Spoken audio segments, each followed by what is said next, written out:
Welcome to the Trails of History's podcast. Today's guest is Mohammed, a Jordanian guide whose passion for history and deep connection to his homeland made our recent journey through Jordan unforgettable. Born and raised in the country of Jordan, Mohammed combines a lifetime of local knowledge with a global perspective, having traveled extensively around the world himself. With a remarkable understanding of Jordan's layered past, from the Nabataeans and Romans to the Islamic dynasties and modern kingdom, Mohammed brings history to life in a way that goes far beyond dates and monuments. We just came back from a trip in Jordan, and it was organized by Chris from Vlogging Through History. But it was Mohammed who walked us through the sites, shared the stories, and helped us see Jordan in a way that I, myself, could never do.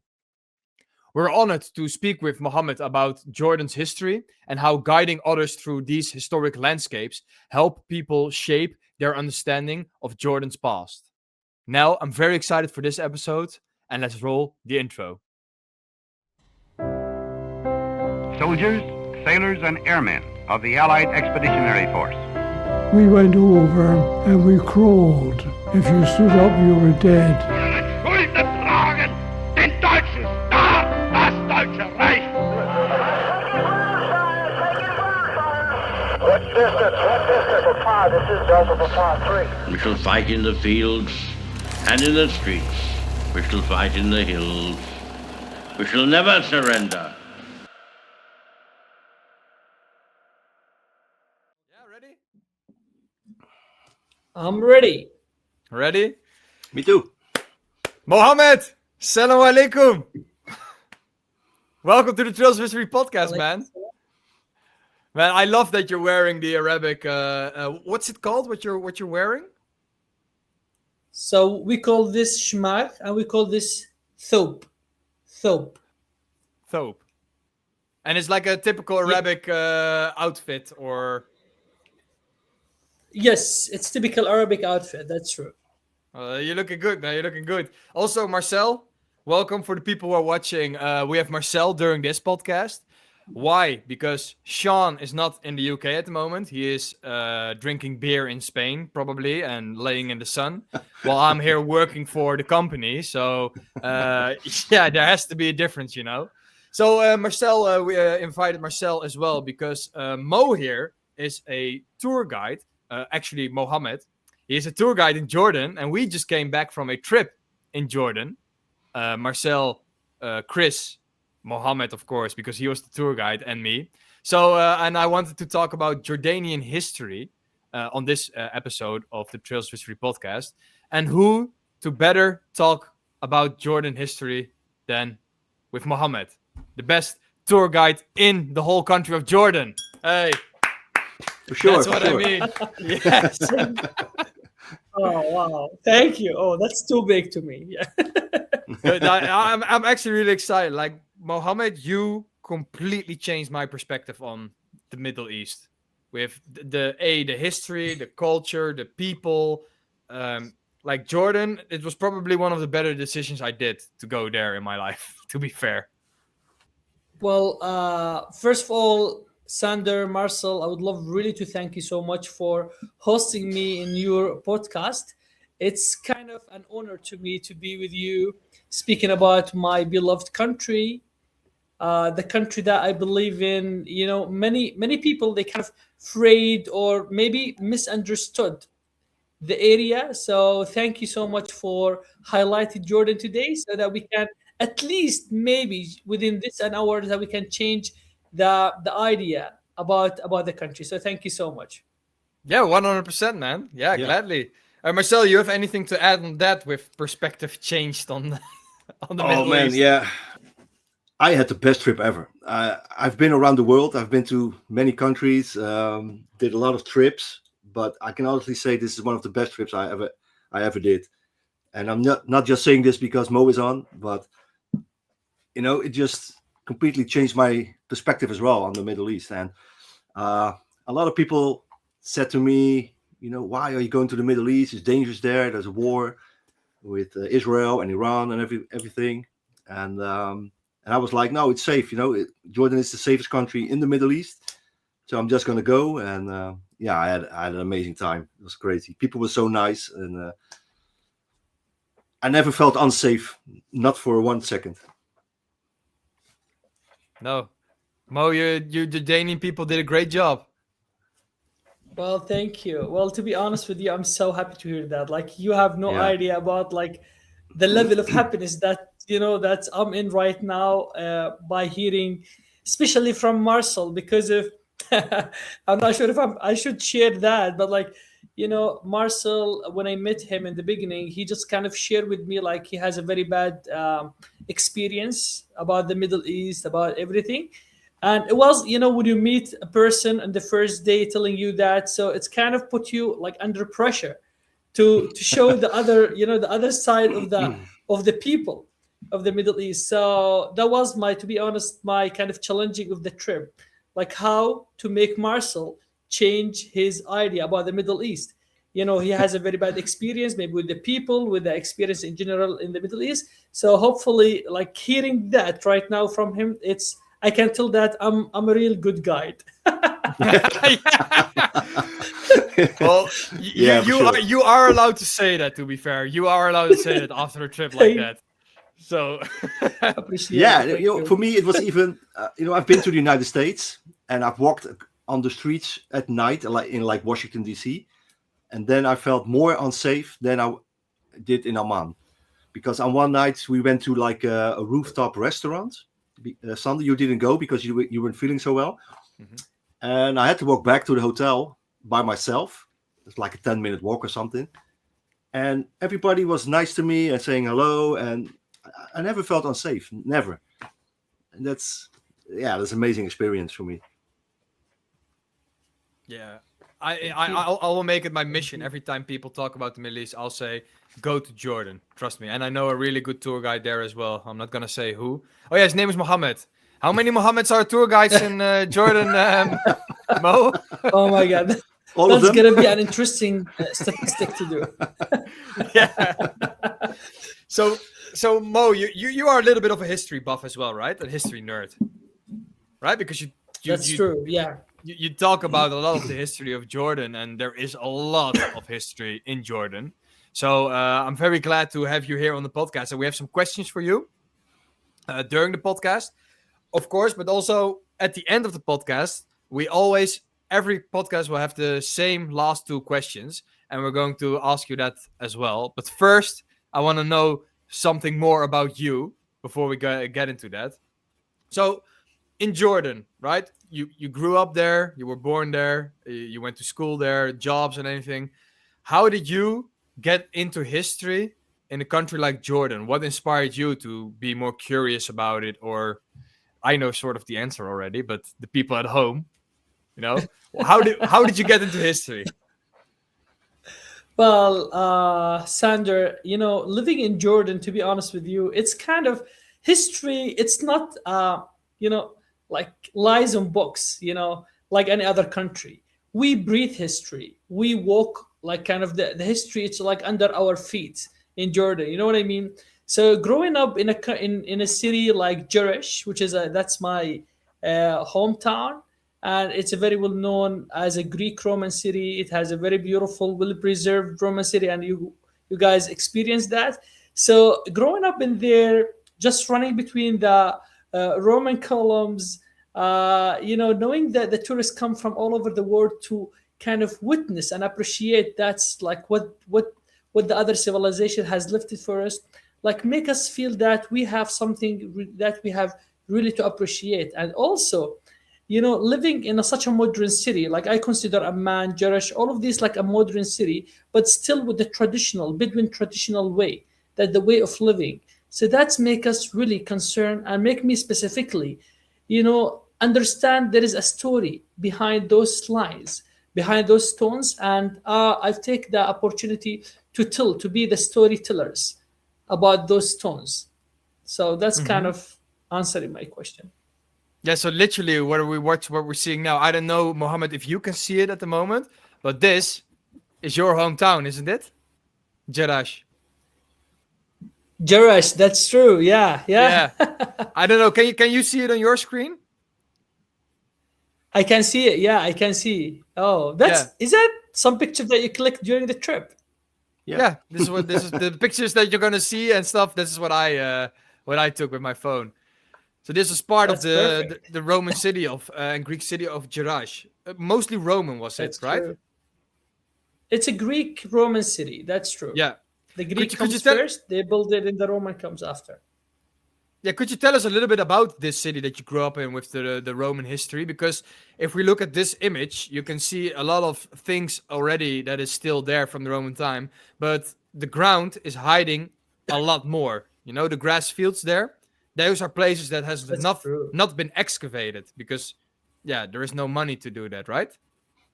That's true. So Jerash, it's like Petra.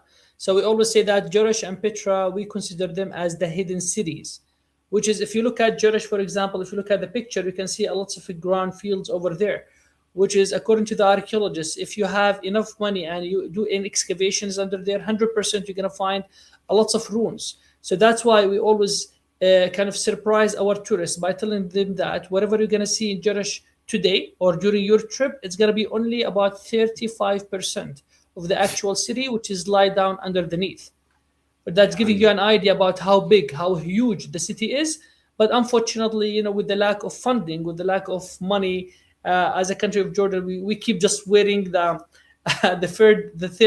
first world nation to come and help with the funds to do some excavations. And Yeah. personally, I have to thank German government, because if they're the one who spend a lot of money in Jerash, to be honest, if that's allowed to do.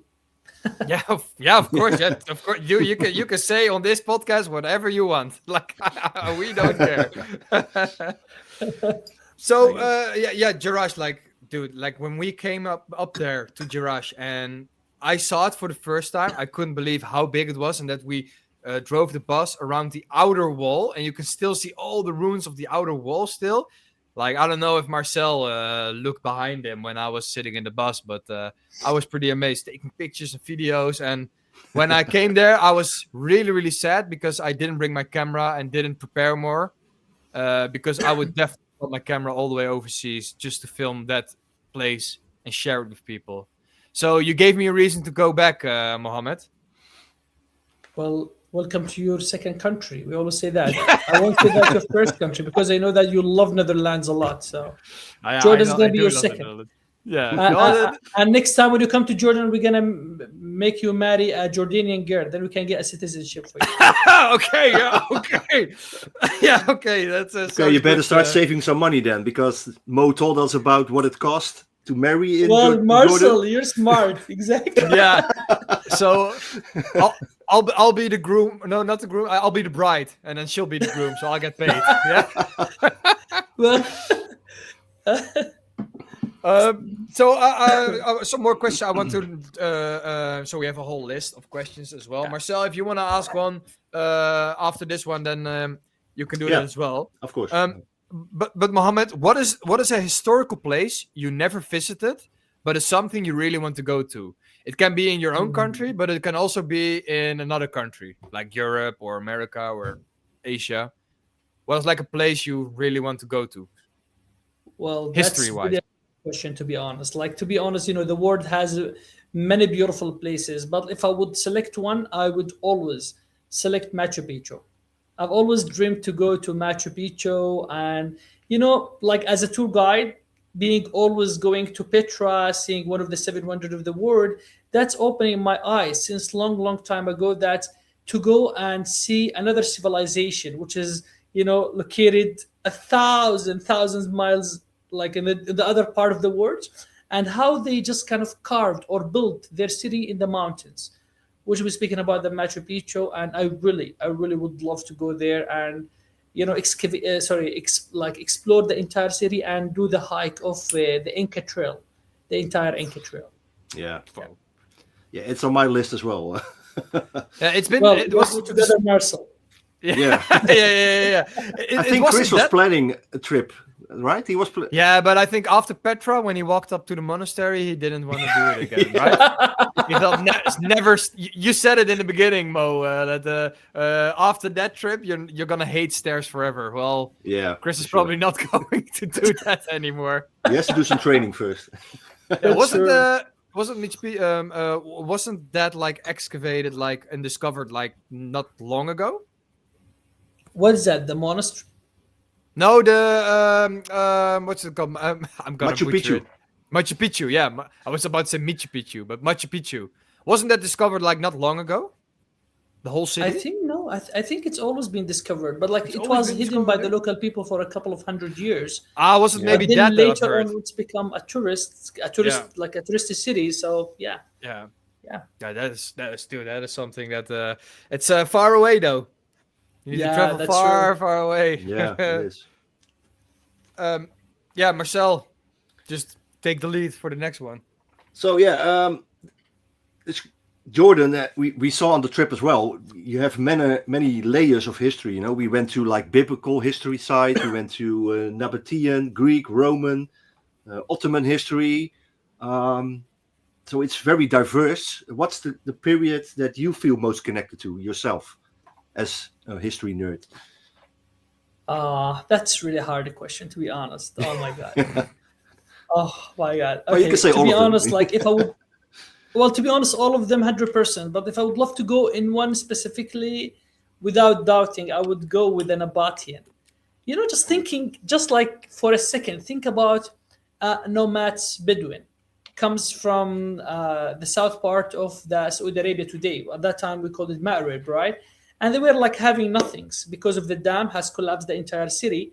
They came, they start living in camps, and then later on they become a good traders. Then they start carving whatever today we called it Petra. You know, all of these stuff, and they become one of the leaders traders in the entire world. So that's kind of fascinating. And of course, keep that all on the side, and just also they launch a new strategy of harvesting the water, which we speak about the water engineering system. You know, to live in such a hard environment like you know, Petra. In the end, it's a desert, right? But like how they utilized all of the water sources to make their city like never have an issue with the water. That's a fascinating. So when I always reach the treasury, look at the treasury, think about, oh my god, how they can at that time do it. You know what I mean? Yeah. It's Yeah. impossible to think in our brain right now. But that's, I hope I answered your question. So Yeah. Definitely. So when we walked through Petra towards the treasury, you can see the waterways in the mountains, right? Carved in the side of the mountains, and it's crazy to me that how could you think of that in that time? How could you utilize it in such a way that it's actually so sustainable? Because, That's like you true. said, they That's always had water, and they talk about it in the middle of the desert. And there's a lot of mystery still on the Nabataeans, right? There's not a lot of stuff known about them as well. So Sander, we always say that as a tour guide, when we start speaking about the Nabataean, the first sentence, we always say it, we are going to speak about one of the mysterious civilization. Because of whatever we know about them up to today, they might be right, they might be wrong, they might be, you know what I mean? Because of, again, lack of excavations.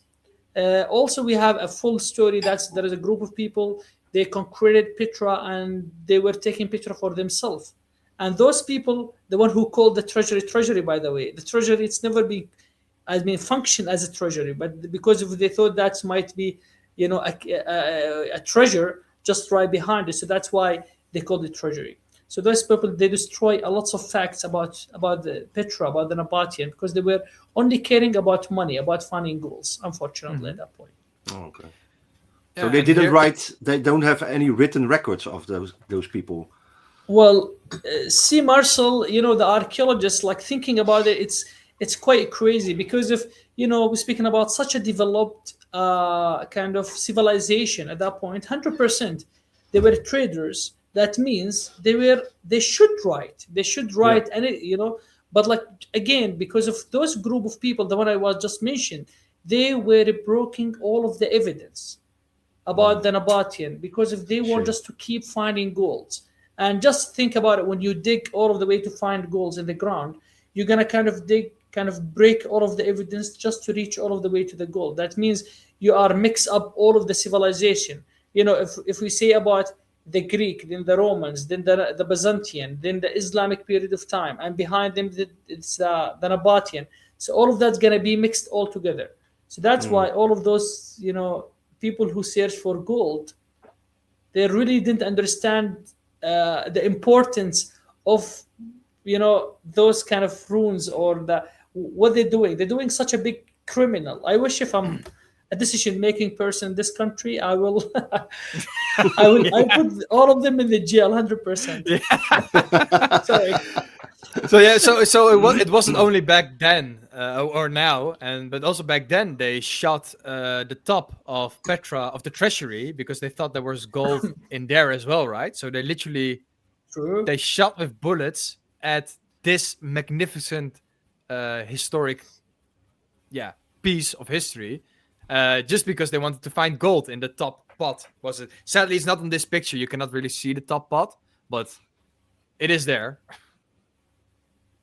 That's true. Yeah. I mean, people normally they're greedy. I mean, in their nature. So whatever they see, even up to today, to be honest, I knew a couple of people. They keep searching for gold, and you have no idea when they see a jar, an empty jar. You have to see their face. They'll be so happy because of the first things come to their mind. Jar means gold.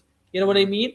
So that's why, same to those people who find the jar right in the top of the treasury, right in the middle, and they just shoot it, but nothing comes out of it. Since then, the treasury called it treasury, but it's not a treasury. It's a trading. It's a trading post. Here on this picture, by the way, for the people who are looking and can see it, actually, you can see the waterways on the left side. On the left side of me, standing there, you can see the waterways carved inside the side of the mountains, which is it's crazy, and it's long. It's a long walk from the beginning of Petra all the way to the treasury. So it's not like we're speaking about 1,300 meters. Yeah, it's a long. I think we walked it for like 20 to 30 minutes before we actually get to the treasury. Yeah, I think That's so. true. Yeah. And then the Nabataean people, you can see what they make. It's absolutely insane.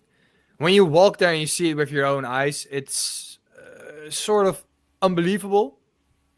If I can say it like that, it's because Petra. What I always thought of Petra was only the treasury, but the most famous thing. But when you go there, it's a whole city carved in the mountains. It's a whole city, and it's big. It's really big. Do you have any idea how many people would be living around that area in that city back then? Well, I mean, some archaeologists believe that around, let's say, between 30,000 to 35,000 people used to live in the city of Petra. In the entire city of Petra. Yeah. Mm-hmm. Okay. Which is a lot compare, with the population at that time, 30,000 people, a lot of people. Mm-hmm. Yeah. Mm. My city that I live in now has around 30,000 people, and I think it's pretty big. Just imagine all those people living in the mountains. That's true. Yeah. That's true. But I think that's a good thing, what you said about Petra. Most people think the treasury is Petra. Because, of course, many people have seen Indiana Jones and they have seen the treasury. But I think you said on the tour, Mo, right? You need like 4 days. If you want to see everything, you need for like 4 days. So that's how big it is, right? See, if you want to see everything, like literally everything in Petra, in a way that you're going to tick next to Petra, that you are not going to come back to Petra, you need 4 full days in Petra. To explore whatever inside the archaeological park, and also to go through like more a little bit hike here and there just to see another beautiful facades, which is again not many tourists goes there, because if most of the tourists, like as a maximum, they spend in Petra for 2 nights, so or at least like two full day, let's say. So that's why, to be honest, sometimes it's okay. It depends on like what you want to see, you know what I mean? Yeah, even for us, we had to choose what we wanted to see. We chose to go to the monastery, Other people went like to the high place of sacrifice. So you have to, if you have one day, you have to pick and choose what you want to see. But yeah, it's still, that place blew my mind. It was crazy. You should have seen Marcel's face when he first saw the treasury, because he's a big fan of Indiana Jones. Me as well, and my dad as well. But more for Marcel, it was because he grew up with that movie when it came out. You know, and you saw it in the theaters as well, I think, right? Yeah, I'm that old. Yeah. That's why I sort of pushed his buttons a little bit, saying that he's older. But when he came around the corner, and then the rock. So when you come through the rocks, through the mountains, into that how do you say that? That canyon. Sliver? Yeah, the canyon. The canyon. And then you can see a tiny part with one pillar of the treasury in between the canyon. You know. And then at that moment when you see it, you're like, whoa. That is really, really big. And then the moment you go forward, it just slowly comes to life. And like, it's huge. It's really, really big. That's what she said. Yeah, I know. You know what? Like, I would, I really would love to share something like very kind of beautiful about my job as a tour guide. So you know, I almost like, if you ask me what is the most like kind of emotional part in this job, I would always say that the moment that you describe, when the people reach the point that they start looking at the treasury, you know what I mean? Only the beginning of the treasury, you know, when the tears comes out of their eyes, like, you know, Marcel, you know, like many people, they just think about the Petra connected with Indiana Jones. And since that time, since 1989, since the movie has been shooting up to today, many people, they really would love to come to Petra. Can you imagine when they comes in 2026, seeing Petra, and they start crying? And at the moment, as Jordanian, when you look at them, you'll start like more appreciate what we have. You know what I mean? But I always say that we appreciate what we have by the eyes of our tourists, not by the eyes of our local people. Because our local people, normally, they didn't really cares about that too much, unfortunately. Yeah. The people in Petra who are walking there, they just offer you horse rides and try to get then like a tip for the horse rides, right? But it's only. Sorry, go ahead. Yeah, I remember when me and Sander, we were so excited to be there. So we walked kind of ahead of the rest of the group. And we were already there when you and the rest came there. And you said to me, "Oh, too bad you were out in front of me, so I couldn't see your first reaction." Yeah.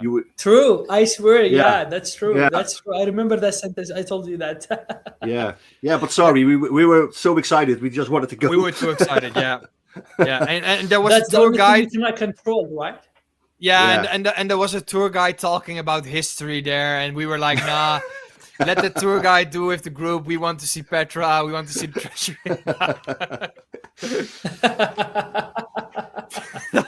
I'm joking. So we just talked about. Fine, man. So we also just talked about that people misunderstand Petra. That they think of Petra, then they think of only the treasury, which was my understanding first. I thought Petra was called the treasury, or the name.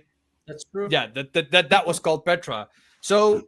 Now I wanted to go into this, like, what is something about Jordan that visitors often misunderstand? It can be from Petra, but it can also be like completely different. It can be culture-wise, history-wise, location-wise, because we're just talking about misunderstanding, like Petra, the area.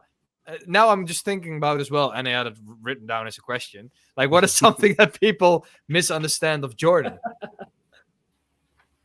Well, to be honest, you know, the big misunderstanding that Western world in general look at the Jordan, they think that our neighbors, you know, they always like fear, like they have that fear of the neighbors because of course, the region and the geopolitical maps where Jordan located among, you know, we speaking about, if you remember the first day, I just said it as a joke way, but it's a sad story, which is Jordan, it's surrounded by a fire. If you look at the north, we share a border with Syria. Again, it's an unstable country. Look at the east, we share a border with Iraq. South, we share a border with Saudi Arabia. And the west, we share border with, you know, Israel or Palestine. And the endless conflict will be there. And the only stable oasis, it's Jordan. So that's what I always try as a tour guide, Jordanian tour guide, to make our tourists understand that you are going to, from the first day, that just please erase everything you know about Jordan, about the media, about sorry, the region, and I promise you, you're gonna have one of the best time in your life, one of the safest time of your life, especially after the warmth of the people in Jordan. So that's what I want, to be honest, through your podcast. Uh, like no matter how many people they're gonna watch us later on, but like the most important things, I wish if everybody understand that this country it's as safe as your place. If it's not even the safer than your area, you know what I mean? Our people are really friendly. Our people are really not like very greedy, not really, they don't want money, they don't want your kind of to give them money for nothing, you know what I mean? It's everything, like they really like the tourist. And I always say that I always proud of Jordanian people because of the only sentence you're gonna hear while you're walking in the busiest area in Amman, which is the downtown. Welcome to Jordan. And you're gonna feed up of that sentence. Yes. Nobody's So, gonna ask you, "Oh, give me money," like our neighbors, without mentioning the names, or like try to hustle you to buy stuff. No, I'll say in it. Jordan, they're gonna tell you. So that's why. So Yeah. really, Jordan, it's a very. I hope everybody understand that we are very friendly people. We love the life. We want you to come to, because of whatever we have in Jordan is not only for Jordanian people. No, like when we say about the Roman, who was the Roman? The word Roman, like they were the Western people who comes over here. So it's basically it's your ruins, right? But located in Jordan. So you have to come Yeah. to see what's your great grandfather has done to the Yeah. country. So please come over. So that's the main thing. Oh, that's a cool way that you say. Like, I Yeah. never thought of it thinking it that way. That our ancestors, Western, our Western, ancestors, went there and left a lot of history behind as well, which is then also sort of That's our right. history. Yeah. Oh, It that's is. a cool way of thinking It about is. it. Yeah, it is. Oh, but also what you say about because I'm gonna say one country, Egypt. So Egypt, the scam capital of the world, in my opinion. Because so when we came there, like Well, people, Remember, me you said saying that, it. not me. I said it. It's me who said it. So when you walk there, people are saying, "Welcome, come here, come in my store. You know this, buy for a friend, good price for you, blah blah blah." The only time in Jordan I had was a Petra with people on the horses, right? That they want you on the horse and that it was included in the ticket, and then they want the tip, right? That's the only time in Jordan that actually people were trying to get something from me. In the city of Amman, at different tourist places. Oh yeah, and Jerash at the local shops, but that's like normal, right? It's like a small part. And Amman, like you walk there, people in front of their stores are smoking a cigarette or just standing there talking with people, and you walk by as a tourist and they say, "Hello, welcome to Jordan, good to see you here," and then they walk off. Then they go back into their store. They're not even trying to get you in the store. They're generally saying, "Welcome to my country, I'm happy that you're here," and then they just walk off. That's true. The first day we came into Jordan, next to the hotel was that Roman bathhouse. We came there, the gate was closed, right? Me, as a big Roman history nerd, comes there over the gate with my phone trying to take pictures of the bathhouse. And I was so sad that it was closed. And the guy working there and also sleeping there, which I saw, he lives there, he came out and he was like, my friend. He came out and he opened the gate and let us come in. And then he was like, "Can I give you a tour with Google Translate?" So he would talk in Arabic and then the translation would be in English. And we were like, "Yeah, awesome, And we expected as foreigners to give him a tip, because he wanted the tip. But he was doing the tour and all the stuff. And we were like pretty detailed and very well explained. And then at the end of the tour, he said, "Thank you for the tour." And he walked off.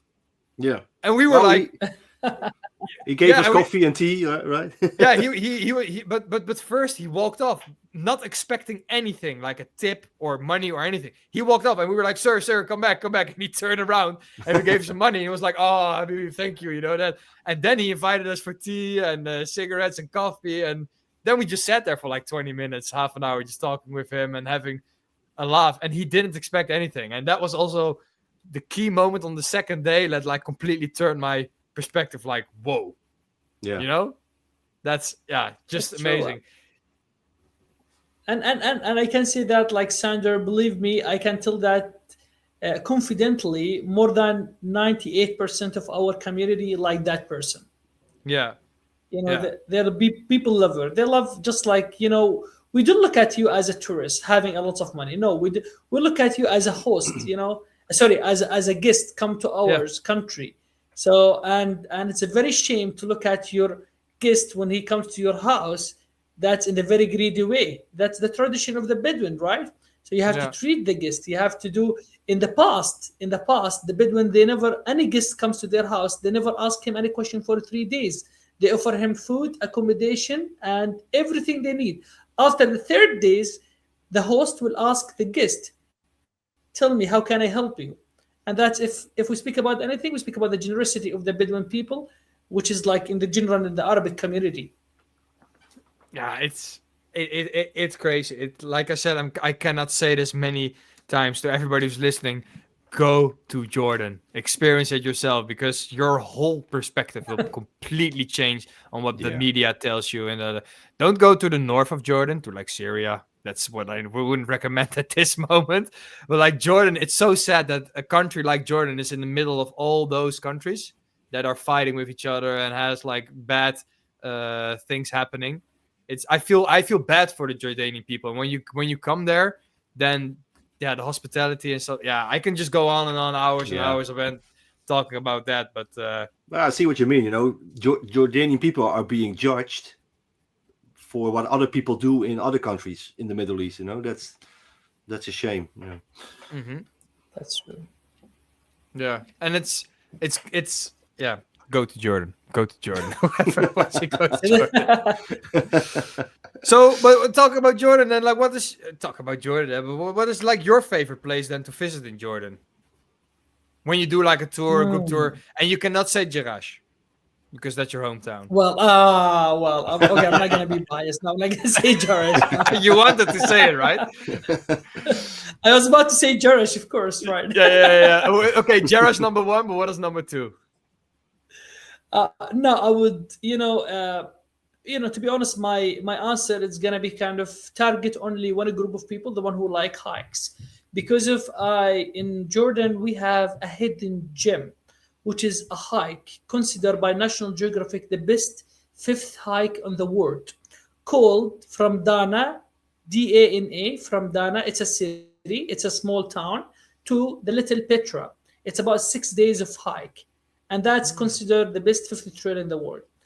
That's it's a piece of heaven, where you're going to start 1,300 above the sea level, walking around 8 kilometers. You're going to be 100 meters below the sea level. And then you start walking all of the way to the top of the mountain to reach the Little Petra. Of course, it's not easy. It's not very hard. But if you are a fussy tourist, it's not really a good place. It's not a good experience to do. But if you really want to experience and live such a very beautiful time, far away from the internet, from the connection, far away from any noise. So this is the best 6 days ever in your life. Yeah. So with that hike, are you going through Petra itself as well? Like, because then you'll... Well, on the day 6, we're going to reach the Little Petra. We're going to do the small visit of the Little Petra, and we will do walk the back trail. Back trail leads from Little Petra to the monastery. From the monastery, we'll go to Petra. Yes. Oh, yeah. Because this is then what people can see now on the screen. This is then what you're going to walk through, these type of sceneries. Yes. It was all about like that. True. Sorry. Yeah, no. You can say whenever. You can cut me off whenever you want, Mohammed. Don't worry about that. So Little Petra. So when you come into Little Petra from where we stopped with the bus, the first thing you saw was this one.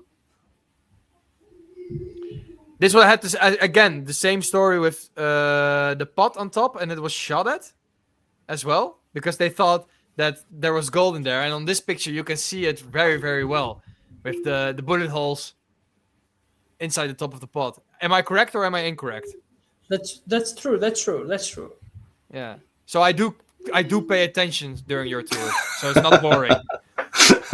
Well, if you pay attention, I'm not sure if it's a good time to ask you about the Arabic word that I teach you, or maybe your number. Do you remember your number in Arabic? Which one? Your The number Wahat. Wow, was that's Wahed, awesome. and it was two dash, two dash. I didn't don't saw know. you were in anything in Dash. No, you were. Oh, Which number you were two? two. 2, yeah, it was 2. Oh, Oh. sorry, I accidentally removed you instead of the photo. Sorry, what was it? Number 2? Yeah, you were 2. I was 1, Wahat, and you were 2. Two name. Name. Name. Yes. Name. Yeah. Oh, yeah, okay, no, I'm good. I'm good. Yo, you totally forgot. Yeah, I'm back in the Netherlands, so He's paying I'm attention. good again. Oh man. So we talked about your favorite place, and this is the hike, right? The complete hike that you did. What do you think yourself about Wadi Rum? Because in my opinion, Wadi Rum was one of the highlights of the trip, and amazing. And I'm going to Wadi Rum now because my dad, especially my dad, and me myself as well, are a big fan of Lawrence of Arabia. Lawrence of Arabia, yeah. Yeah, That's Lawrence true, of right? Arabia. So, Wadi Rum, can you tell us about Wadi Rum for the people who don't know what Wadi Rum is? And in the meantime, I can show some pictures and also maybe talk a little bit about Lawrence of Arabia. And then when you talk about the 7 pillars of wisdom, I'll put that up on the screen as well. Amazing. Well, Wadi Rum, it's I consider like a piece of heaven actually, or a piece of paradise. It's the place where you can hear the voice of the silence. You know what I mean? If you really want a place to be disconnected from all over the world, you're gonna be by yourself, to sit with yourself, to find yourself. You know, to immerse with surrounding nature. The best place for you is Wadi Rum. Wadi Rum, of course, it's a life witness of one of the biggest revolution happens in this world, which is the Great Arab Revolution, or the Arab Revolt against the Ottomans. And it won't be fair to mention Wadi Rum and the Great Arab Revolution without speaking about one of the legacy, one of the main characteristic at that point, which is T.C. Lawrence of Arabia, the British gentleman or the British officer who comes to help the Arab people, against the Ottomans at that point. So many people, they think, okay, why the Arab has to fight the Ottomans? Why they have to help the British against the Ottomans? I have to say that the last part of the Ottoman period was not as good as the first part, the last section. So that's why many Arab people, they start getting what we called it, like kind of fighting, and they never liked them. So that's why they start kind of finding any people to support them to fight the Ottomans. So that's where the British came. And of course, the British, they were having also their own agenda, which is, I'm not going to speak about it right now. But like T.C. Lawrence, he was one of the people who were really close and who lived with the local people, and the local people loved him so much. That's why today, if you go to Wadi Rum, you're going to find a lot of places named after Lawrence. For example, the spring. I'm not sure if he's going to show it. It's this one. Lawrence of Arabia spring. Yeah, exactly. This is some part of the spring. That's true. Yeah. We have Lawrence of Arabia House. We have Lawrence of Arabia Canyon. We have Lawrence of Arabia kind of mushrooms. So all of that's named. Why? Because of some people, they really love Lawrence of Arabia because he was one of the major factor of helping them against the Ottomans. Yes. Also, Lawrence of Arabia, this is the last part I would love to add.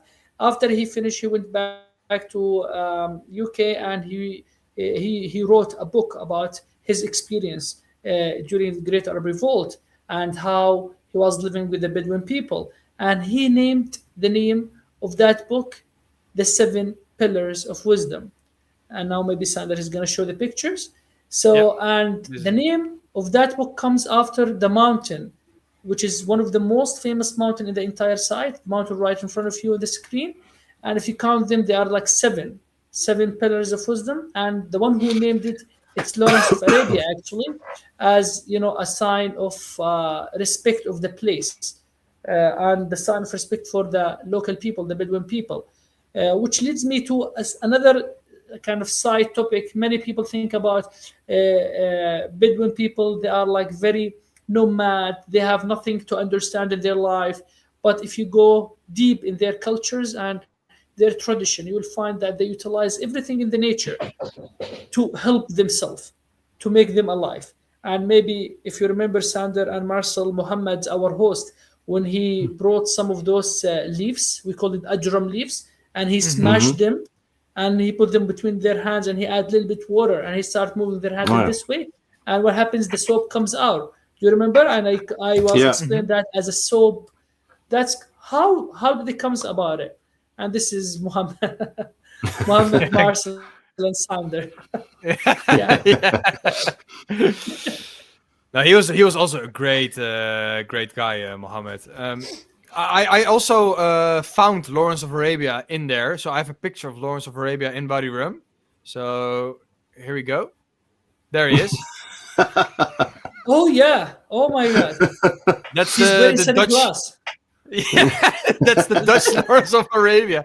So actually, this mountain behind me, this is in Lord of Arabia. This one, I think, right? Because where we're driving on now, that is where all the tents were when they got attacked by the airplanes. If I'm correct, that's where the tents were when he showed the movie. When the movie was. Yeah. That was it. Okay. Yeah, that was it. Yeah. The location. So I just wanted to show the Dutch Lawrence of Arabia. Sander of Arabia. For the people, this is then the I like that. Sander of Arabia. Yeah, but man, what a beautiful part this is of Jordan, man. Like here, when we went to that sunset, I got this picture as well, man. It looks like Mars, right? And a lot of movies are filmed here. It is the Mars. Yeah. It's Martian. Yeah, Martian was filmed here. What was it more? There was the movie Star Wars was filmed here. Two Star Wars movies. Oh, the Star Wars, the second part, which is the Rogue One. Yeah. June, the first and the second part, they taking place in here as well. There's a lot of movies. Like we're speaking about more than 50 at least movie. They were shooting in Wadi Rum. But of course, as I mentioned earlier in the bus to you, one of the most major movie was The Martian, to be honest. That's make Wadi Rum more famous among all of the people in the world. That's to make them allowed to come to see how this area, especially after promoted as a piece of the Mars, actually. Yeah. But it makes sense because it literally looks like Mars, if you can say it. And you know what the cool thing was about this as well, because when you're in the desert and there is no light around you, then during the night you will see the most beautiful star night you will ever see. And I got some photos of it. Like this was shot with my phone, by the way, and it was so beautiful to see. I never saw the sky with so many stars that I saw in Wadi Rum itself. Yeah, it was so amazing, man. I've seen some of your pictures. They're so like stunning. I love them. Yeah. And in real life, it was even more beautiful. Yeah, it was way more beautiful, right? In real life.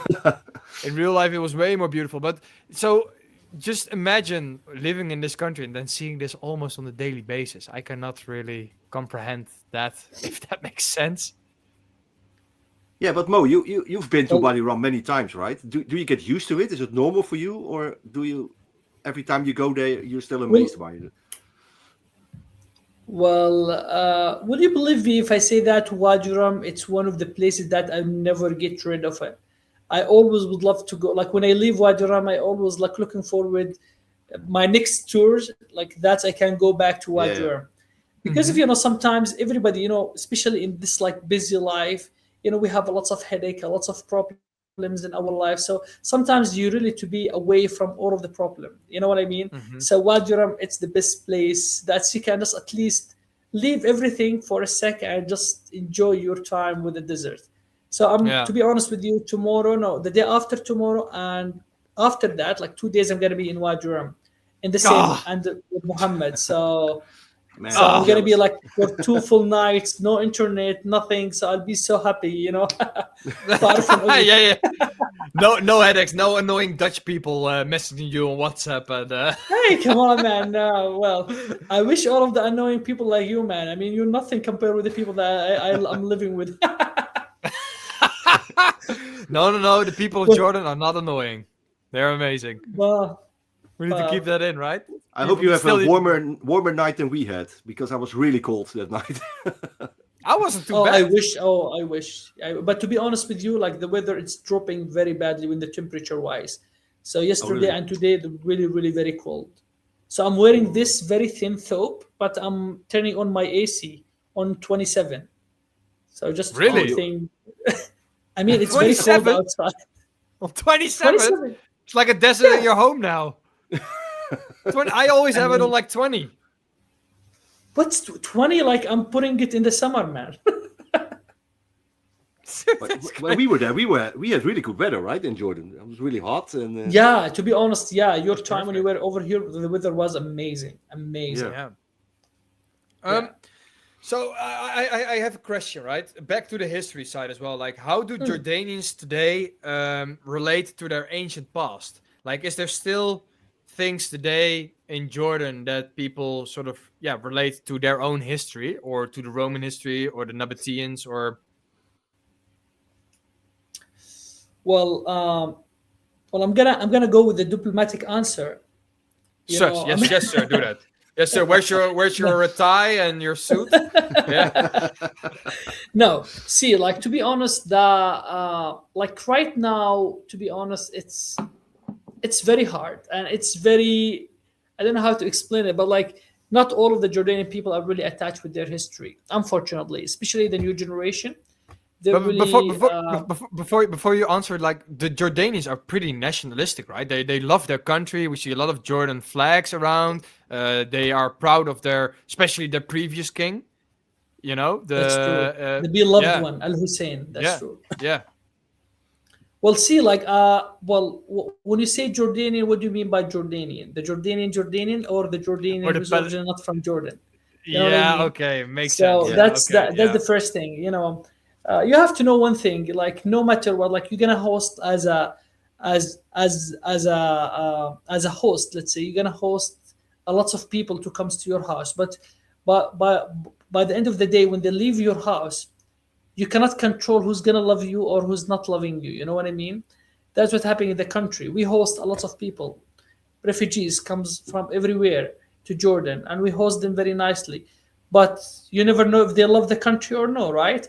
So that's the issue. But I can 100% say that the Jordanian, yes, they do love their country, and they're ready to fight. They're ready to die for Jordan, and they can also sacrifice maybe their kids, their money, their lands, in any way to make Jordan safe. That's 100% that I'm sure about, and that's why I really always want any person working as a tour guide to be Jordanian, not because of I'm a bias or I'm a bad person. No, I don't have that. But like, you come from Netherlands, for example, you want to see the Jordan history. I'm sorry, you do want to see the Jordan Palestinian history, or the Jordan Syrian history, or the Jordan Iraqis history. If you want to see them, you're gonna go to Iraq. If you want to see them, you're gonna go to Syria, to Palestine, right? Yeah. So you come to Jordan, you select your country, you want to see that tradition. So that's the big issue, which is I really sometimes finding it very awkward with the guides who's not really originally from the country. You find them you find them speak about Palestine and the war and Gaza, and which is all respected. We know that people are dying, people are suffering, fine, but at the same time, you're a tourist. You come for to have a piece of let's say like a piece of mind. You want to just relax, chill. You don't want to speak about the war, and you want to speak about the culture. You want to speak about the coffee, about the marriage, about the you want to food, learn about Jordan, what real Jordan is, Exactly. right? Yeah. Which is unfortunately those people are really far about You it. don't They go really- to Paris. You don't go to Paris to learn about an African culture. You don't go to like Japan to learn about a Thai culture or an Indian culture. That's You know, true. you go to- That's totally true. Yeah. That's totally true.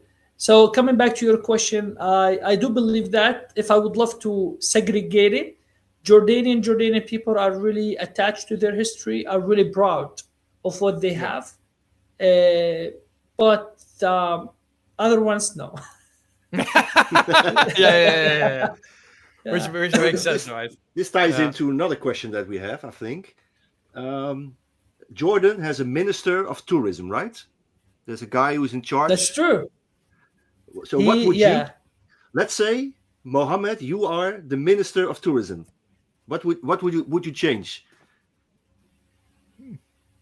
Oh my To god. maybe like put more money into some stuff, or what would you Oh, change? definitely. I would. Well, see, like Hold on. Gun to your head. More money to Jerash excavation.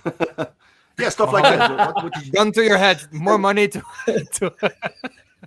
well, I wish. I mean, like, I wish if I'm a minister of tourism, first of all, I'm gonna kind of make a lot of money goes to the excavations, especially Petra and Jerash, because of those two places.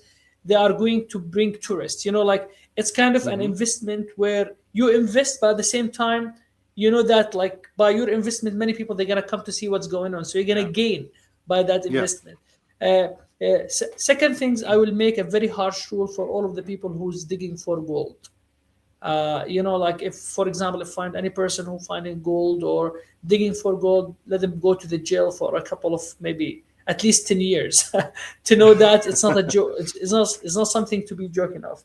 Third things to make a very specific rules for those who wants to work as a tour guide or in general in the tourism industry, either as a front, you know, like kind of front rules like a tour guides or receptionist at the hotel, or the back doors rules like, you know, any service providers. Because of all of that, they're gonna give the idea about the Jordan, about the culture, about the people. So you know, in order to give a full nice experience for our tourists, you have to kind of make the entire circle works very well, you know, from the driver to the tour guide to the hotels, to the hotel people who works in the hotels, to the camps, to the camp people. Then the entire circle will be fine. If any miss happens, I'm pretty sure Sander he will feel angry at all of the other point. You know, that's why we always say that one happy customer can bring you 10 ones. One bad customer can bring you 100 bad ones. You know what I mean? By their words. I mean, like by spreading online the words. or doing stuff. Yeah. That's true. Yeah, well, you did great because I thought how many people were on the tour? 22? Yeah. I think 22 people left happy from your country, definitely. I have to say so. Thank you. So I don't know if the Jordan government is listening now to this podcast, but give Mohammed here a raise or something, like a reward for it, because if he's gonna do a minister of tourism. Yeah, the minister. Yeah, give him that. So this question is not on the list, but I want to dive a little bit deeper into that before we go to some further questions. So the Romans in Jordan, right? That was the outer edge of their east side of their empire. That's true. It was like the outer edge. What was the reason that the Romans couldn't really expand further to the east? And what are like the biggest impacts that they left behind in Jordan itself? Well, I'm gonna answer you with the second part, which is what impact that they had left in Jordan. Almost everything. So Romans and the Greek before them, they were builders. All of like in Jordan, we have about 6 something we call it Decapolis. Have you ever heard about this word before, Decapolis? Decapolis, it's an alliance. We call it a commercial political alliance. The idea comes from an empire. His name is Pompey. Pompey, he tried to beat Nabataean. They couldn't beat them. So that's why he makes something called a Decapolis. Deca means 10 cities, polis, cities. So in Jordan, we have 6 Greek-Roman cities out of 10. The rest, they are either in Palestine or in Syria. But in Jordan, we have 6 out of 10. And all of them mostly in the good and great shape. You guys, you have visited 2, by the way. You visited Philadelphia. Do you remember which Philadelphia? Amman. Amman. Yeah, the citadel above as well. Yeah, exactly. And Jerash. Jerash was also a name of Jerash during the Roman time. So those 2 places you have already visited, and we have another 4 cities that are really in a nice and a good shape. wearing our tourists to go and visit, actually, and our prime minister to promote them to the tourists. So why they couldn't reach further? Because of, first of all, it was quite far away from their center of ruling, and second thing, they used to get a lot of the entire, let's say, how to say that, like when they reach almost to the east, they was by the end of their ruling. So we stopped calling them the Romans, we start calling them the the Byzantine era, which is the Christian when they era, split up. because of when they split up, right. So it's same people, same culture, but religion is different. So that's why in the history wise, we stop speaking about the Roman, we start speaking about the Byzantine, which is the East Roman, if that make any sense. The East Romans. The East Romans. So the Byzantine, they could reach, and they later on they have a war with with the early Islamic period of time with the Prophet Mohammed. They have a rules with the early Islamic time, the Umayyad, the Abbasid, the Fatima, blah blah blah blah. But when it speaks about the Byzantine as a Byzantine, they're different than the Romans in a sense of as a history wise, when we kind of divide them. Roman is Roman, Byzantine is Byzantine. Yeah. And it's also more. Sorry, go ahead. It's also, was that the Persian Empire back then, further to the east, or was that was further back, right? Persians. The Persian Empire was way back. The Persian Empire was before even the Persian. They were as an empire, as a very strong empire, like in their really strong time, before the Nabataean. They were speaking about 539 BC, not AD. Way before. Way before. Before the Greek was here, if that make any sense. And so I don't know what's up with Jordan, but Jordan is such a country, they attract the West a lot. So not only with the Romans, not only with the Greeks, but also during the Crusades, right? Oh yeah. So the Crusades, Baldwin was in Jordan, I think, right? Fighting against Saladin. So we went to those Crusader castles as well, which was really, really cool. And still, the Islamic Crusader castle was in a really, really good shape. That surprised me really well, because you had a lot of big earthquakes in Jordan, which destroyed a lot of historic buildings and Roman sites that we, see now today in complete ruins. So the Crusade, could you tell me a little bit about that? Like the actions of Baldwin in Jordan and the defense and attacks from Saladin? Well, just like in a very quick way. So Baldwin, they comes almost in the 12th century AD, to whatever you call it today, Jerusalem, right? And they create a kingdom called Orshallim or Orshalim at that time. So after he settled his kingdom, he wanted to go to the south to extend his kingdom. That's when he comes first to Ashoba Castle, the first castle that we've been in. The one, some people, I think you went through the car to the top, right? I went with the cart, the rest, the rest of the group. I still remember that. I have a really cool photo from that as well. That the whole group was going, and then we were going in the cart. I mean that's there what we normally do. The rest went all the way up to the castle. We just went by car. We paid like 2 dinars for it, or 3. We were like, gotta take I that. think 3 dinars. Yeah. So this castle, no problem. So this castle was the first Crusader castle in Jordan. We have another 2. So this one, it's a very specific, and to be honest with you, it has like kind of a piece in my heart with it. Because of the Crusader, normally, if you read about them, when they build their castle, they never, let's say, just in our way, they build the castle and then they start thinking, from where I have to support the water to this castle. But when they built the Ashoba castle, the water was their main tension. So that's why when they built it, they kind of make a tunnel or carved a tunnel, about 372 steps going all of the way down in a very hidden tunnel, secret tunnel, to go to the water source to feed the castle with water.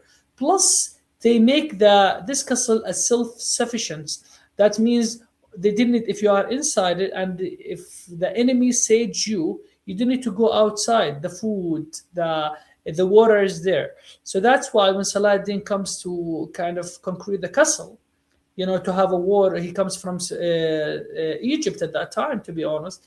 And the war started, and Saladin, he get shocked because of those people. They stay inside, and they didn't need to go outside, and he sieged them up to 10 days. After 10 days, one of the messenger has come to them, and he told them that, give us the chance, then we're going to leave you. We're going to give the castle to you. Then Saladin, he went away, and the army, they were still with one of his commander. So after 10 days, seems that the Crusaders start fighting back. So that's why the commander, he felt upset, and he started using the catapults, and he destroyed the castle, and the Muslims, they were able to enter. So you might ask me, why Saladin, he didn't use the catapults? I will answer you, because of inside the castle, they were not only the soldiers, but they were also the soldiers' family, the females, the kids, so that's why Saladin, he don't want to kind of affect those innocent people. So the other castle that you were seeing, that the one we saw in Ajlon, it's not a Crusader, it's an Islamic castle. It was built during the Crusader time, like almost in 1184, and we called it Ajlon Castle. Ajlon Castle was built to kind of stop the movement of the Crusader coming from the south to the north. And again, it was a live witness of lots of wars at that point.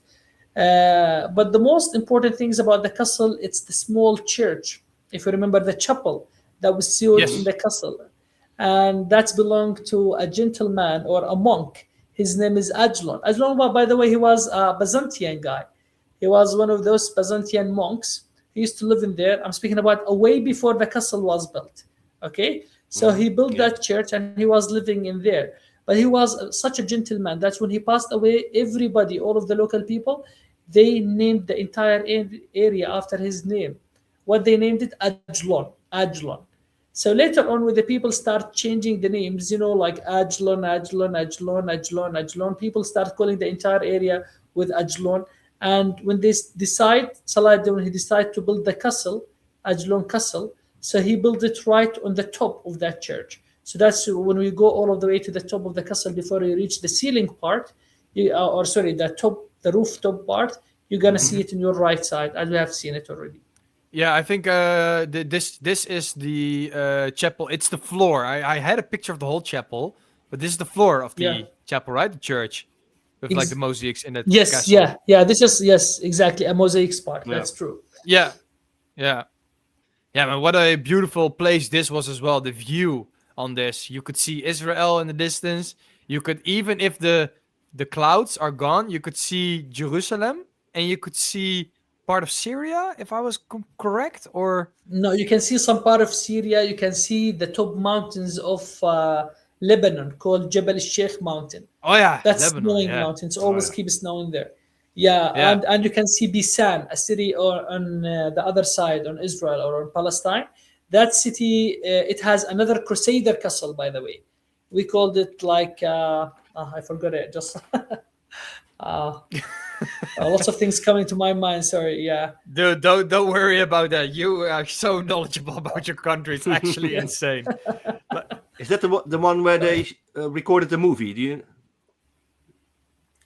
Oh no, the one they recorded the movie. You mean the Kingdom of Heaven? The Kingdom of Heaven, right? Yeah. Kingdom of Heaven, that was in the second Crusader castle, which is considered the biggest Crusader castle in the Levant area, called Al-Karak Castle. Al-Karak Castle. So if you notice that when we went to Ashoba Castle, the Crusader castle that we've been in, it was not really in a good shape. But No. for the new visitor, if they want just to see the best Crusader castle in Jordan, I would suggest them to go to Al-Karak Castle, where they have shown in the movie of the Kingdom of Heaven. The Kingdom of the Heaven. Yeah. Kingdom of the Heaven, yeah. Sadly that we didn't go there, but there was something with the plan, because we did the whole of Jordan in 8 days, was it, or 7 days? 7, yeah. From all the way north Yes, to all the way to the south, and then back to the north, and The Dead Sea. Dead Sea as well, yeah. So 10 years. Yeah. Yeah, that's what he said. So we did a Turkish bath as well, and then 2 days later we went to the Dead Sea, and Mohammed was the whole time like, yeah, when you go to the Dead Sea, and after the Dead Sea in 15 minutes or 20 minutes, you're gonna lose 10 years of your life. So I went into the Dead Sea, and I came out of the Dead Sea, and I was again underage. So thank you for that. I came back to the Netherlands, and I couldn't buy alcohol again. So Oh, halal juice, bro. Halal juice. halal juice, yeah. So, what would you say to the people who are unsure about visiting Jordan before we go to the last two questions? Normally, I do these last two questions and then end it, but I know you talked a lot about like how safe it is. But what is something else what would you say to people who are unsure about visiting Jordan, like the stable First of all, economy? Yes, sorry. Well, see, Jordan. No, I would love to say that two things. First of all, Jordan, it's really safe, and a part of safe, it's just a life skill. Now we have reached the 21st century with all of the technology that we got, with all of the internet connection that almost it's with us. Like we can reach all of the information to the last bit of the world. So don't allow the media to control you. That I always say that to everybody. Yeah. You're the one. You are the one who's gonna choose. Either you choose to be controlled, or you're gonna be the controller. Are you gonna be the followers, or you're gonna be the influencer? You know what I mean? So in the way that if you decide to be to be controlled by the media is gonna take you all of the way in the way that their agenda works. For example, today I'm gonna give only an example. Mohammed, he is a good man, so the media happy with me. They're gonna show me to you as the best person on the earth. Tomorrow, if I didn't get along with the media gonna drop me down to the 7. We always say like the 7 ground. You know what I mean? Yeah. So and you are So you are as a person. Please just like know where to look at and be the influencer. Don't be the follower. That I always say that. Second things. Don't think about Jordan or any Arab country that we are very backwards. We are not a backward. We are very developed countries. What things that make me really feel sad, I would love to share with you. When the tourists come from Western world to Jordan and look at the country, they got surprised in such a not a nice way, in the way that they look, oh wow, you have cars. Oh wow, you have electric cars. Oh wow, you Really? have. So one day I was with a tourist. I was like doing a private tourist with a person, and he saw a Bedouin guy. We were in Wadi Rum, and he told him that the Bedouin guy. He said that I'm gonna go by the end of the trip, the tour. I'm gonna go back to my home, and that person said, "Oh my God, you have house?" He said, "Yes, I do have house." And then the tourist, he said, "What about, do you have like a kitchen?" He said, "Yes, I do have a kitchen." "Do you have a refrigerator?" The tourist said. And that the time where is our host, he started getting annoyed. He said, "Yes, we do have a refrigerator, and we do have microwave, we do have a gas, and we do have a stove, we do have everything. We do have I do have my mobile phone, have WhatsApp." You have literally everything that the Western world has. Exactly. I mean, of course, the development wise, you guys developed than us because of how the world works. But in Jordan, we're really developed, and we are not like living on the camels. We didn't kind of doing trades on the camels. Our country, it's not only a desert. We have a desert. And also, you guys, you've been a live witness. We also went to Ajlon, where there's a lot of forest area there, right? Yeah. Really green. We have forest, we have greeneries, we have desert, we have water sources. It's a country.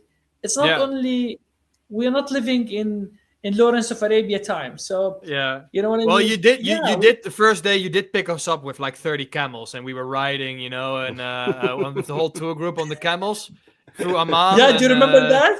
Yeah, and I pulled out my phone, and people were like, "What is that device?" And they wanted to see it, and I showed them how to take pictures. No, it's that's true. It is a little bit underdeveloped when you compare it to the West, but it's, in all fairness, it's not really that fair as well. And I have to say that I was also surprised about the culture, how progressive Jordan is. in the sense of That's how true. tolerant they are towards women. What you told us about the stories as well, women have actually more rights in Jordan than men do. 100%. Yeah. 100%.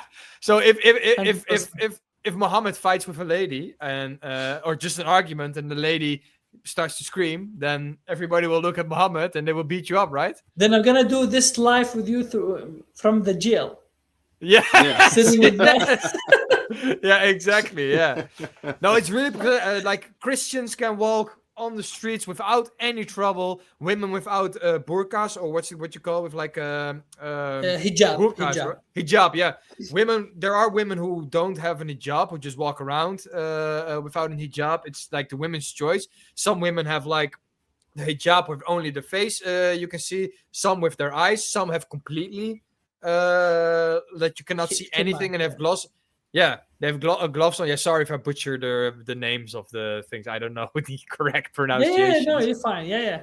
But it's the woman's choice, right? And it's also the when you go by in Amman, like there's stores with lingeries and bras for girls, like just completely westernized in that sense, right?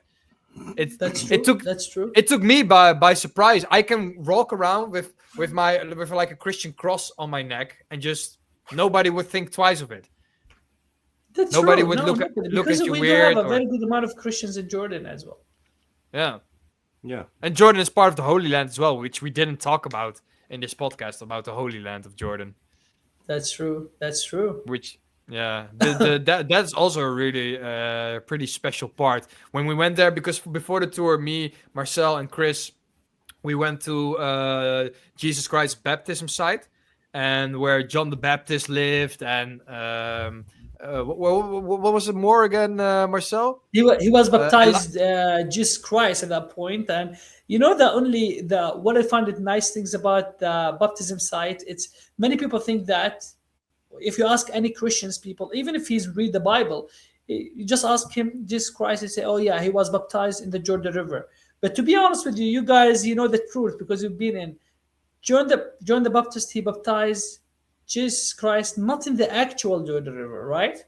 He baptized him in the branch of the Jordan River, where the water comes all of the way to through that church. If you remember, maybe if you visit, maybe you have a picture of it. I'm pretty sure you're gonna have it.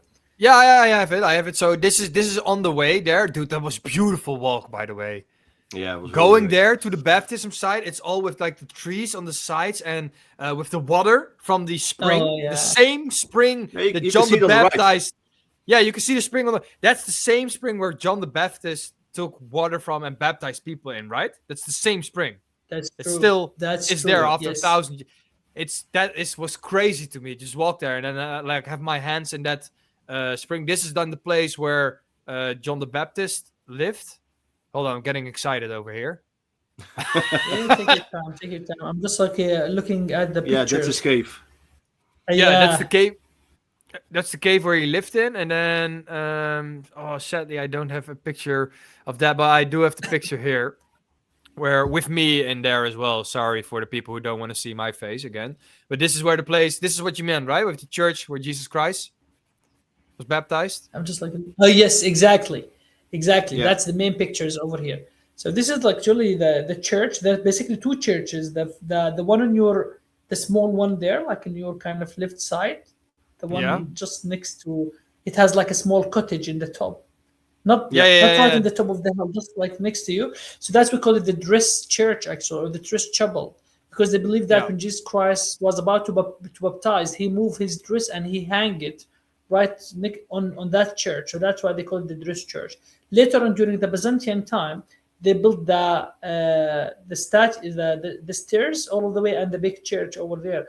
We're speaking about almost in the 450 AD, almost like in the beginning, in the middle of the Byzantine era.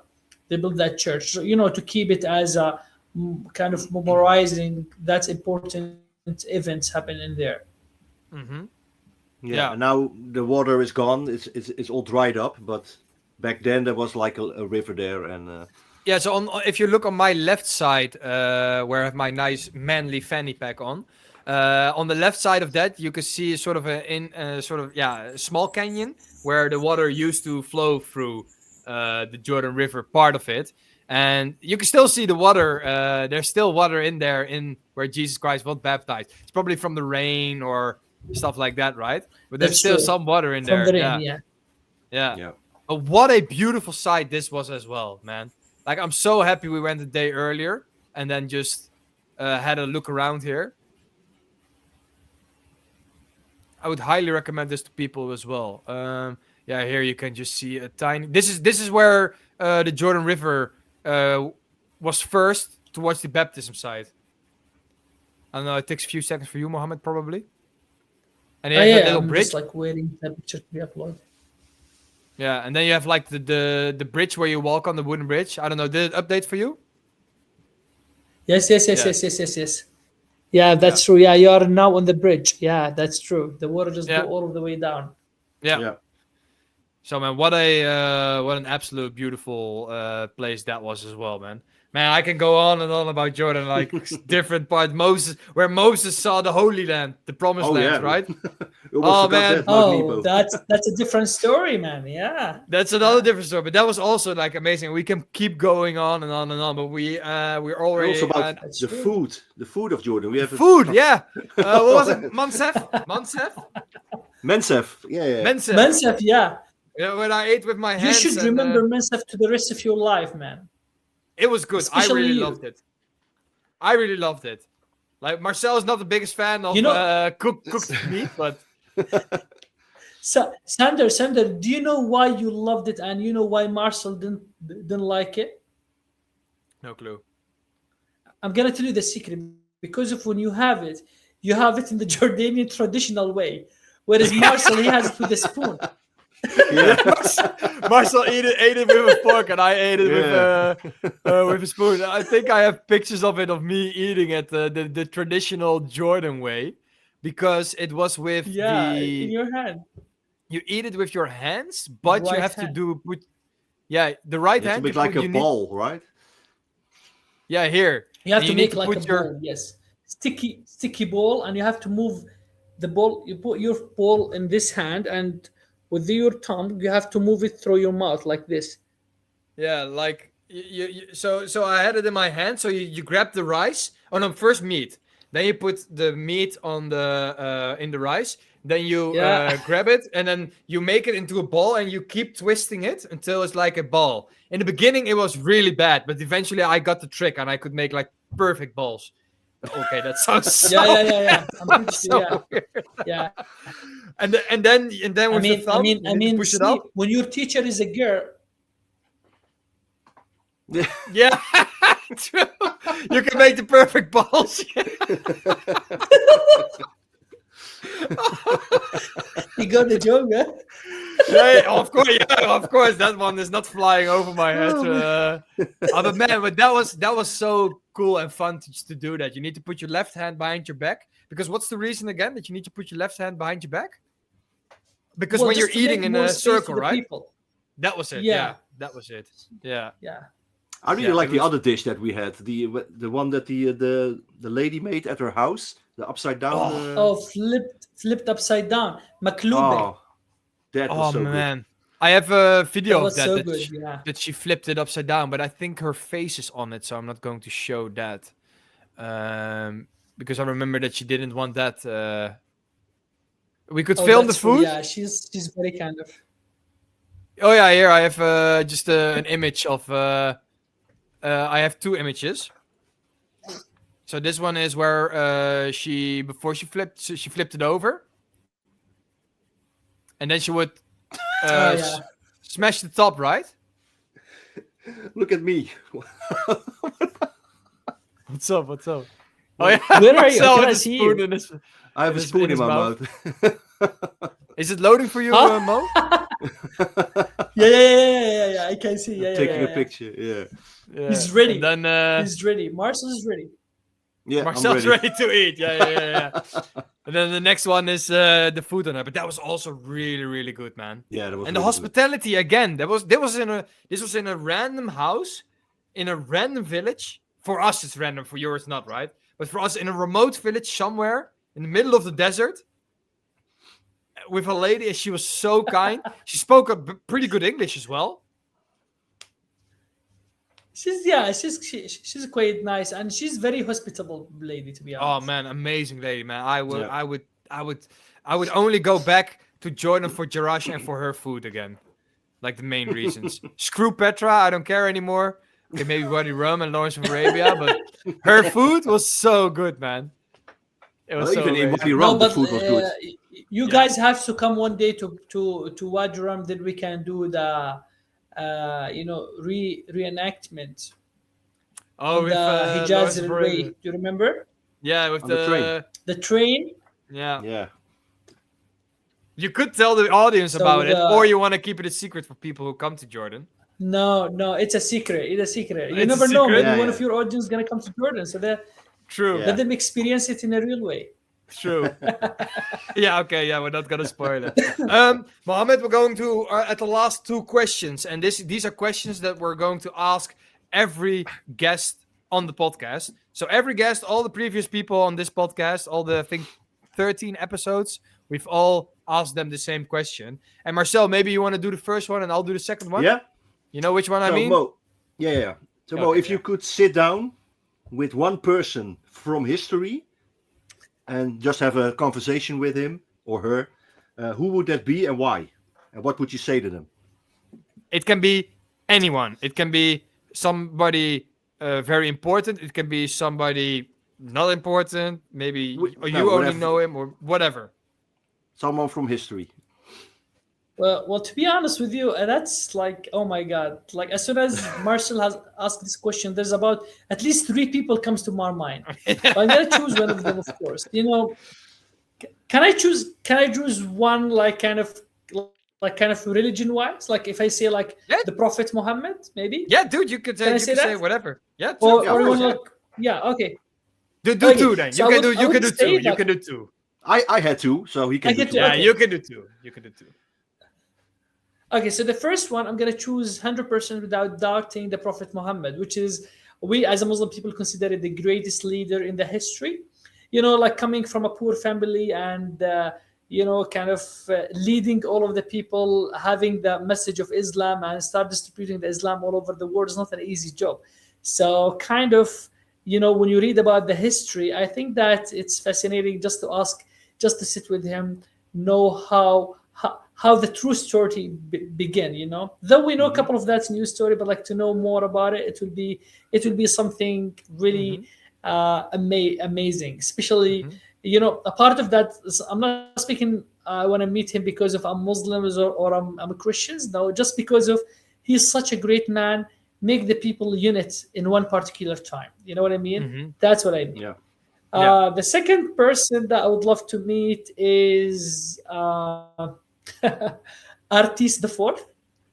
The beloved kings during the Nabataean kingdom. The one after he passed away, they decided to build Petra as a tomb for him. So thinking about how again he make the people gather, and he make them loved him during the time where is no kind of benefits among the people. So they loved him because of like his personality. You know what I mean? So he didn't need to show off. He didn't need to do anything. Just because of he was a great leader, people loved him. So that's why. And like, just imagine after he passed away, they didn't just go put him in any tomb and that's it. No, they decide to build an entire the most beautiful facade, which is a life witness up to today about that. It's one of the 7 wonders of the world, the way of carving Petra. Yeah. Just to show that's important personality. Thinking about it for a second, you'll understand how much loved the people used to carry for that person. So these 2 people I would love really to meet. Wow, that's So, a beautiful answer, man. That's a beautiful answer. Thank you. It's so Sean is not here now, and I'm definitely gonna tell Sean watch this podcast and especially the end, because Sean and I always say that with every guest, it is so unique in their answer, like who they want to meet in history, because every person like goes on their own in life through a certain path with interests and stuff, and then have like a completely different person than somebody else, another guest would have. And every time hearing this and the depth of what you're telling now as well, it's just I know. I don't know, man. If this can be my full-time job, I would 100% do this and just talk to people about that. But yeah, it's just cool. Like everybody has such a different answer and such a detailed answer as well. Like who they really, because this question goes pretty deep for some people, right? That's true. I mean, Yeah. I mean, about this question, you can speak for an hour. You know what I mean? But like, you want to just shortcut it. Yeah, I always also, if somebody would ask me, I think I never said mine, but yeah, well, Winston Churchill, Marcus Aurelius, and Jesus Christ. You know, those are my three. But do you know? Wow. Do you know Marcus Aurelius, the Roman emperor? Marcus Aurelius, yes, I know. Yeah. Oh man, I love him as well. I have his book here as well, the Meditations. Well, Wow, I love the answer. Oh my god. Oh my good, yeah. Well, I didn't go into very Big specific likes, why, yeah. but yeah, and like and subscribe, right? Yeah. So the What last about you, question. Marcel? Oh Sorry. Who did I say? I can't I think I had remember. two as well, right? Yeah, So you one- had, I remember one. There was Bruce Lee. oh yeah, That was Bruce my Lee. answer. Yeah. You know Bruce Lee, you mean the Yeah. Kung Fu Yeah, guy? the martial arts. Yeah. Yeah. Because- I love him. He's love not all very of his historic movies in the past. character. He's not like Roman or stuff, but yeah, he inspired me since I was little. So I would love to have the conversation with him. It would be amazing. Wow. Well, I was That's sleeping the beautiful. whole week with Marcel in the hotel room, and he went Bruce Lee sometimes on me during when we were in Jordan for a week when I was Well, being annoying. The guy on the Turkish bath, he went Bruce Lee on me. Man, he picked me up. Well, just like as you said, like you were sleeping with Marcel, you have to continue this the statement very quickly, otherwise people will think in the other way. You guys have no idea what I went through. I can still not walk for 2 weeks.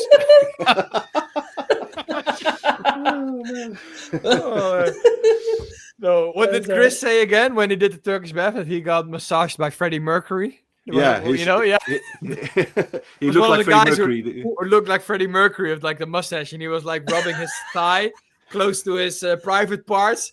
You know, and then he said in the group chat, I got rubbed near my private parts by Freddie Mercury or something like that. Oh man, focus quickly back to history because this is going the wrong way now. Mohammed, the last question that we always ask people, this is sort of the second to last question. I cheated a little bit. This is not the last question, but if you No could problem. observe, if you could observe one historic event in history, like an eagle's eye or like a drone above, and then just observe, and then they won't see that you're there, what historic event would that be? Ephesus War. Ephesus War is the war between the Greek and the Persian in this part of the world. Between when the Greek, they were led by the Alexander the Macedonian, when he Yeah. was 18 years old. Can you imagine, man? 18 years old. Oh, leading Alexander the one of Great, the you mean, right? biggest- Yeah. Yes, Alexander the Great. Yeah. 18 years oh, old. Yeah. Leads one of the biggest army ever in The the biggest history. army at that time, right? It's. I mean, Persian also they're not easy. I mean, can Yeah. you imagine? Yeah. Just nowadays, think about 18 years old person. Compare this 18 years old with this generation with that 18 years old. When Alexander I the see an Macedonian. 18-year-old person, it's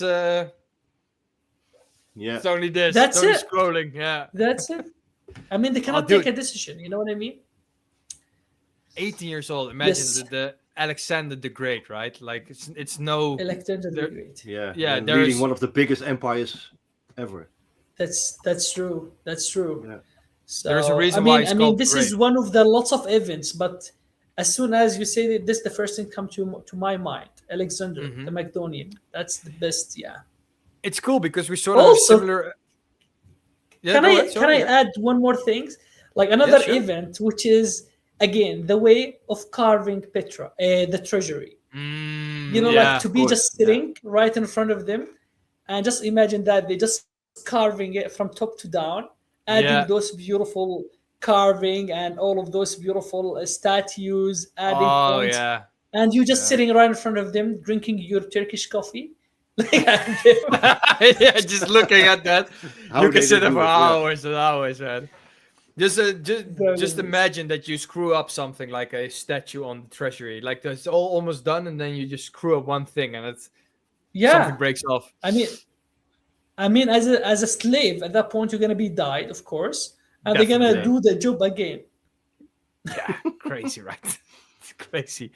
So your answer with Alexander the Great is pretty close to mine. Mine is like the Punic Wars. That's something that I would really want to see. The Romans against Carthage, where it's now modern day Tunisia. Yeah, That's what I yeah, really need. yeah. And when Hannibal crosses the Alps and then goes into Italy, and that type of stuff, and the battle at Cannae, that's something that I really would love to Yeah. Oh, see. wow, And the sea wow. battles as well. The first sea battles battles. of the Romans against the I love Carthaginians that. in the Mediterranean. Oh, man. Yeah. And what was yours again, I Marcel? love that. Mine was the building of the pyramids in Egypt. Oh, yeah, the building of the pyramid. No, the aliens did that. Oh. We all agree. I just want to see how they did it, because that would be really cool. The Jordanians did it. Yeah, maybe. Well, That would be yeah, something. I mean, we were the engineers. Yeah, We are telling them exactly. just put that. So, Mohammed, I want to thank you as well for being here. But before we completely end it, what is coming up for you as a tour guide? Like, where can people find you as a tour guide? Like, just say one person is watching this podcast and he completely likes you to be his tour guide, which I cannot imagine, by the way. You don't want him to be a tour guide. I'm joking. Best tour guide in Jordan, and I'm not joking. He was amazing. Thank He you, made sir. me fell in Yeah. love with his country, and I want to go back. So We will. probably you. we definitely will. So what is coming up for yours tour guide, and where can people like find you if they wanted to have a tour with you in Jordan? Well, see, I do have my small company, to be honest, so they can find me, of course, with Mo and Joe on my Instagram. They can contact me, and from there, so I can just give them my WhatsApp maybe or my email, like the official email address. My company called Jordan Round. It's not like a big company as any other big company, but still we're working on to make it a unique. We kind of customize trip for our guests. I do want to make this sounds like commercial, but Do like it. we kind of try to make the people experience what they want to experience. For example, let's say Sander, he likes Roman. We focus on that. Jordan, like Roman Jordan for Skander. You know what I mean? So let's say, Indiana Jones, for example, for Marcel, we just focus on showing him all of the steps where Indiana Jones was when he was shooting the movie in Petra, for example. So this kind of, we just focusing on the what do you want more than what we want to show you. So that's kind of a new concept. We customize, we tailor-made trips. So hopefully people can find us. And of course, even if they do want to come through me, I'm so happy, so glad to answer any questions about Jordan. If they decide to come to help them by building their itinerary free of charge. I'm not the one who's just like taking money by choosing all of these stuff, but like I want them to take the steps, the serious steps of coming to Jordan. You know what I Yes. mean? And if they need any help with preparing, drawing an itinerary, drift itinerary, ask any helps about the location and how to reach there, which one is first, which one is better. I'm really here to help. Let them communicate with me, Mo and Joe. and Yeah. it's very I'll put- easy. I'll put your links in the description so people can just go into the description and see your links. I'm not sure your email, but they can always contact you through Instagram or something like that, right? And if they really most want to definitely. contact you and they cannot, in some way, cannot do it, contact me at info@trailsofhistory.com and I will send everything to you guys. So don't worry about that. People will probably leave comments as well. So Mo, you have a YouTube channel, right? As well, like you can just comment back on people who have questions in the comments about Jordan. I do have like kind of an account. Yeah, I can go yeah. and comment back. Yeah. And otherwise, I can send your comment to Mo, and then he can respond to me, and I can put his response in the comments. So feel free to ask him questions, and definitely go to Jordan, experience it for yourself. Ooh, yeah. Marcel, anything to add on that? No, what you said, go to Jordan. It's an amazing place, amazing people, amazing food, amazing history. Everything is amazing there. So go. Go. Thank you. Thank Go you. to Jordan. Yeah, Mohammed, absolutely. Thank you for your time. Also during Ramadan, right? Really appreciate you. I love it that you're in the Arabic aesthetics as well, in Yes, the really. outfit. I really love it. And I wish you all the best, Mo. I hope I will see you again soon. And we'll definitely meet each other again. Like you said in Jordan, we are definitely going to meet each other again once in Inshallah. our Inshallah, lifetime. we're gonna meet each Inshallah. other. Yeah. Inshallah. Inshallah. Definitely. Mo, thanks for being on. And we end the episodes always with a salute or a wave or with anything that you want to do. So, Alhamdulillah. Thank you. Thank you so Thank much. you for Thank being you, on. Shukran. I really appreciate you guys' timing. Like we're almost like speaking about like almost 2 hours, but we couldn't feel it. Like to be honest, it's more like a friend chatting with each other. So thank you for giving me this opportunity again. It's really meant a lot to me. So thank you so much. Yeah. If anything's new is happening in Jordan, or if you're live or if you're tour company, we are happy to have you back on again on the podcast. So we could do a Cheers, second I'm episode. ready We for could it. do a third one. We can do one only focusing on the Crusades.